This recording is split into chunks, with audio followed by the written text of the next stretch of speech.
C P Yogeshwar ಅವರೇ, ಇದಾದರೂ last stop ನಿಮ್ಮದು ಅಥವಾ? ನಾನು ನಿನ್ನೆ ಈ ಪ್ರಶ್ನೆನ ಡಿ ಕೆ ಶಿವಕುಮಾರ್ ಅವ್ರಿಗೆ ಅವರೆಲ್ಲ ಸ್ನೇಹಿತರು ಸೇರಿದ್ವಿ. ಓಕೆ. ಪ್ರಶ್ನೆ ಎತ್ತಿದ್ರು ಭಾಳ ಜನ, ನನ್ನ ಶಾಸಕರು. ಏನಂತ? ಅದೇ ನೀನು ಪರ್ಮನೆಂಟಾಗಿ ಕಾಂಗ್ರೆಸ್ಸಲ್ಲಿ ಇರಬೇಕಪ್ಪ ಇನ್ನು ಮುಂದೆ ಆದ್ರೂ, ನೀನು ಹಿಂಗೆಲ್ಲ ಆಡಬೇಡ ಅಂತ ಕೆಲವರು ವಿಶ್ವಾಸದಲ್ಲಿ ಸ್ನೇಹದಲ್ಲೆಲ್ಲ ಶಾಸಕರೆಲ್ಲ ಸೇರಿದ್ವಿ ನೆನ್ನೆ ರಾತ್ರಿ. ಬೇರೆ ಯಾವ್ದಾರು ರಾಜಕಾರಣಿ ಜಂಪಿಂಗ್ ಸ್ಟಾರ್ ಅಂದ್ರೆ ಸಿಟ್ಟು ಮಾಡ್ಕೋತಾರೆ, ನಿಮಗೇನಿಲ್ಲ? ಹೌದಪ್ಪ, ನನ್ನ ರಾಜಕಾರಣ ಹಂಗಾಗಿದೆ. ನನ್ನ ಪರಿಸ್ಥಿತಿ ಸರ್, ಅದು ಪರಿಸ್ಥಿತಿ. ನನ್ನ ಪರಿಸ್ಥಿತಿ ಗೊಂಬೆ ಸರ್.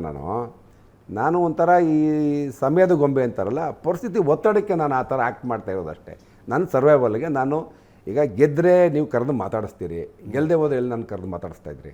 ನೀವು ಲಾಸ್ಟ್ ಟೈಮ್ ಇಲ್ಲಿ ಬಂದಾಗ ಗೆದ್ದಿರಲಿಲ್ಲ ಸರ್, ಆದರೂ ಕರೆದಿದ್ದೆ. ಆದರೂ ನಾನು MLC ಇದ್ದೆ. ಪೊಲಿಟಿಕಲಾಗಿ ಏನೋ ಒಂದಷ್ಟು ಪರವಾಗಿಲ್ಲ, ಏನೋ ಬೇಕಾಗ್ತಾನೆ, ಇವನಲ್ಲಿ ಸ್ವಲ್ಪ ಒಂದು ಚಮತ್ಕಾರ ಇದೆ ಅಂತ ನೀವು ಊಹೆ ಮಾಡಿರ್ತೀರಿ.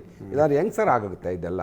ನೋಡಿ, 15 ದಿವಸದಲ್ಲಿ ಅಲ್ಲಿದ್ವಿ, 15 ದಿವಸ ಇಲ್ಲಿ ಬಂದು ಪುನಃ ಗೆಲ್ತೀವಿ ಅಂತಂದರೆ ಜನ ನಮ್ಮನ್ನು ಈ ಟ್ರಾನ್ಸ್ಫಾರ್ಮೇಷನ್ ಜನ ಅರ್ಥ ಮಾಡ್ಕೋತಾರೆ ಸರ್. ಎಸ್, ನಿನ್ನೆ ಏನಂದ್ರಿ ಮೀಟಿಂಗಲ್ಲಿ? ಇಲ್ಲೇ ಇರಪ್ಪ ಕಾಂಗ್ರೆಸ್ನಲ್ಲಿ ಅಂದಿದ್ದೆ. ನಾನು ಹೇಳಿದೆ, ಆಯಿತು, ಈಗ ನೀವೆಲ್ಲ ಸಹಾಯ ಮಾಡಿದ್ದೀರಿ, ಕಳೆದ ಸಾರಿ ನನಗೆ ನಿಮ್ಮ ವಿರುದ್ಧವಾಗಿ ನಾನು ನಿಮ್ಮನ್ನು ಸೋಲಿಸಿದ್ದೀನಿ, ಪುನಃ ಈಗ ನನ್ನ ಜೊತೆಲಿ ನಿಂತ್ಕೊಂಡು ನೀವು ನನಗೆ ಬಂದು ಚುನಾವಣೆಯಲ್ಲಿ ಹೆಗಲು ಕೊಟ್ಕೊಂಡು ಹೋರಾಟ ಮಾಡಿದ್ದೀರಿ.